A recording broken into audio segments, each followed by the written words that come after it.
Las guerras clásicas, las de la destrucción, las trincheras y los carros de combate han vuelto, y lo han hecho además en un contexto en el que parecía que definitivamente se había dado el salto a un nuevo modelo de enfrentamientos, un modelo en el que se sustituye la artillería y esa destrucción tan característica de las guerras antiguas por nuevos métodos como el uso de las fake news que polarizan a la población o incluso el de inmigrantes como arma. ¿Por qué han vuelto y hacia dónde vamos? Soy Aurora Molina y hoy es lunes, es 13 de noviembre. El Mundo al Día, un podcast del mundo.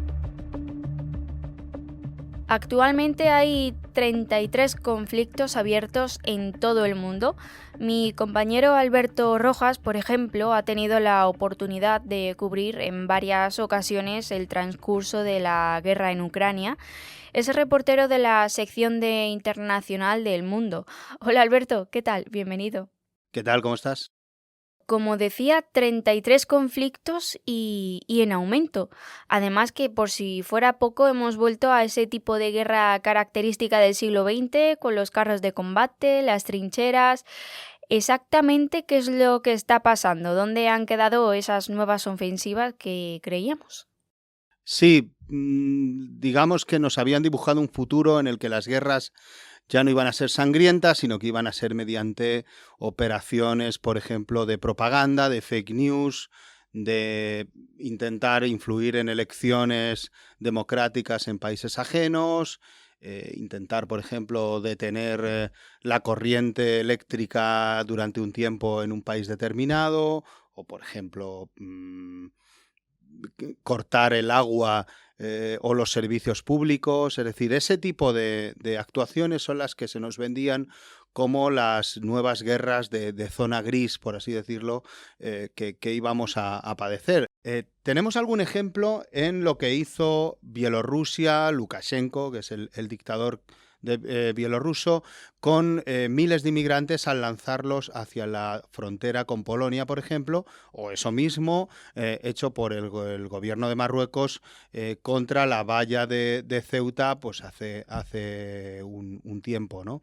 Esos son operaciones de zona gris y parecía que íbamos a tener ya conflictos de ese estilo, pero con la guerra de Ucrania, con la invasión de Ucrania el 24 de febrero de 2022, digamos que hemos vuelto otra vez a las guerras mecanizadas, a las guerras antiguas de artillería, de batallones blindados, de aviación y de misiles, que ya creíamos que ya no volveríamos a ver.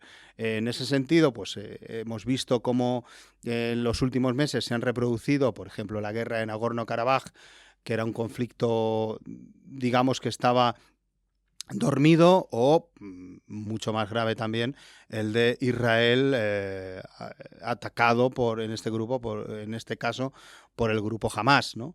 Es decir, incluso hemos visto reproducirse la guerra civil sudanesa. Es decir, tenemos 3 o 4 conflictos grandes rodeados de otros más pequeños, como por ejemplo la guerra que se vive en el Sáhara con los grupos yihadistas en Mali y en Níger, también grupos Tuareg, también tenemos un grave conflicto en Etiopía, otro reproduciéndose entre Myanmar y China, justo en esa frontera. Es decir, digamos que esta rotura de los equilibrios geopolíticos está provocando cada vez más conflictos a la antigua usanza.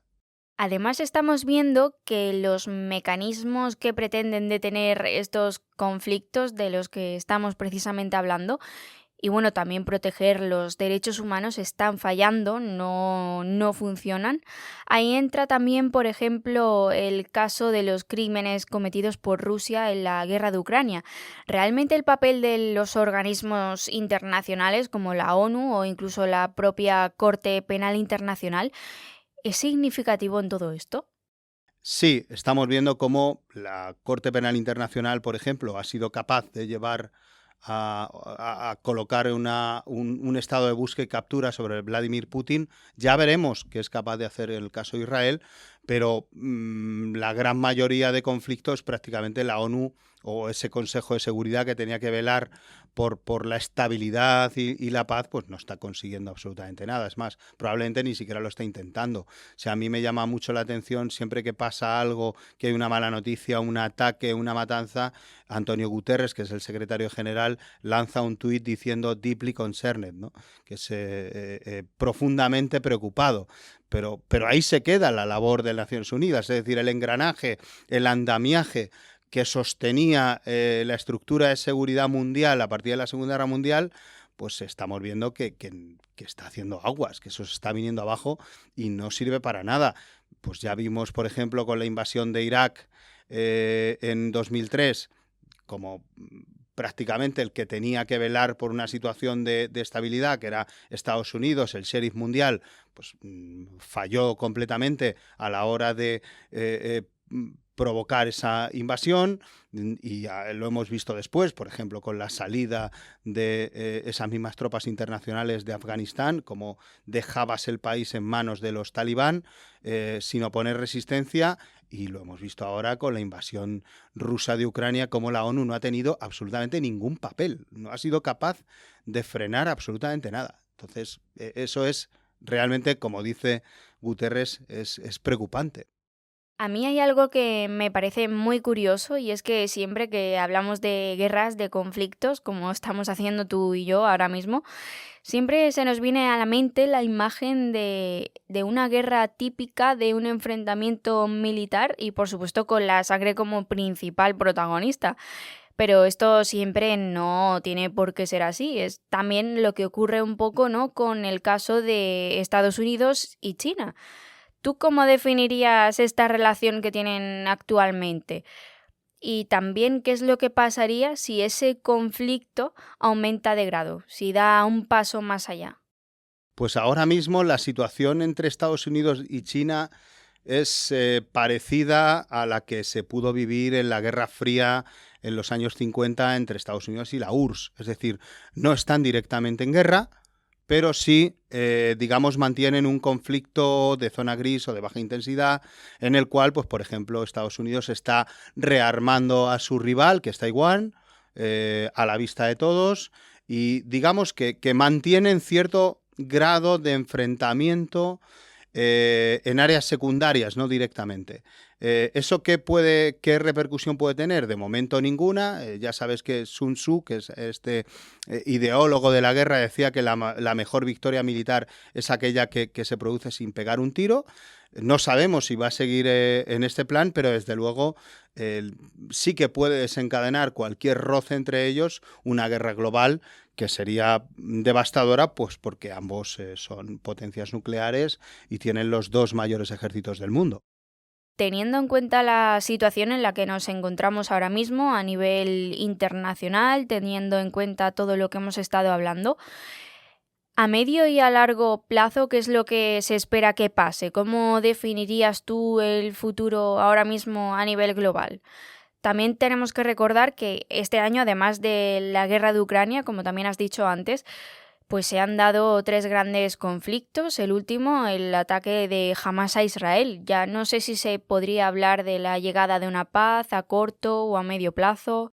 Mira, en los años 90, cuando cae la Unión Soviética, se produce digamos, una tendencia, que es que todas las grandes potencias vacían sus arsenales, bien porque caducan todas las municiones, o bien porque deciden no comprar más.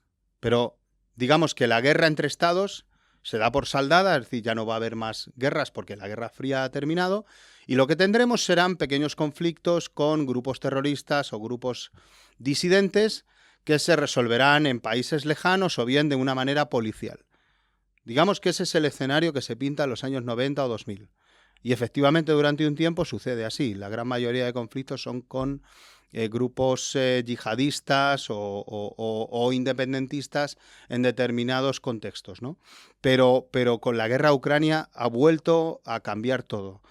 Tenemos un enfrentamiento entre dos bloques, dos estados con mucho armamento, procedentes de la vieja Unión Soviética, sobre todo Rusia, está claro, y eso ha hecho que los países, que las grandes potencias occidentales se den cuenta de que sus arsenales están vacíos, que no tienen no solo armamento para poder entregarle a Ucrania, es que no tienen ni siquiera armamento para resultar disuasorios con sus vecinos. Y por eso nos hemos lanzado ahora a un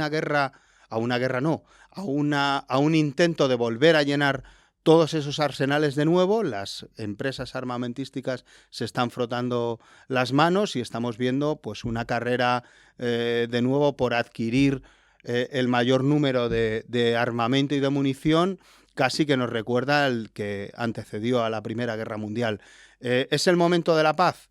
Yo creo que por lo menos en Ucrania no tan rápido. Creo que todavía quedan al menos unos meses de guerra hasta que haya incentivos por una parte o por las dos para parar este conflicto horrible que estamos viendo, ¿no?